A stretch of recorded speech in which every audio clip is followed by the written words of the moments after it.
ہم ہی نے انسان کو پیدا کیا ہے اور جو خیالات اس کے دل میں گزرتے ہیں ہم ان کو جانتے ہیں، اور ہم تو رگ جان سے بھی زیادہ اس کے قریب ہیں۔ جب وہ کوئی کام کرتا ہے تو دو لکھنے والے جو دائیں بائیں بیٹھے ہیں لکھ لیتے ہیں۔ کوئی بات اس کی زبان پر نہیں آتی مگر ایک نگہبان اس کے پاس لکھ لینے کو تیار رہتا ہے۔ اور موت کی بے ہوشی حقیقت کھولنے کو طاری ہو گئی۔ اے انسان، یہی وہ حالت ہے جس سے تو بھاگتا تھا، اور سور پھونکا جائے گا، یہی عذاب کی دھمکی کا دن ہے۔ اور ہر شخص ہمارے سامنے اس حال میں آئے گا کہ ایک فرشتہ اس کے ساتھ ہانکنے والا ہوگا اور ایک اس کے اعمال کی گواہی دینے والا۔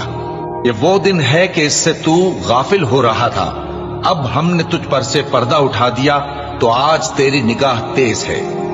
اور اس کا ہم نشیں فرشتہ کہے گا کہ یہ اعمال نامہ میرے پاس تیار ہے۔ حکم ہوگا کہ ہر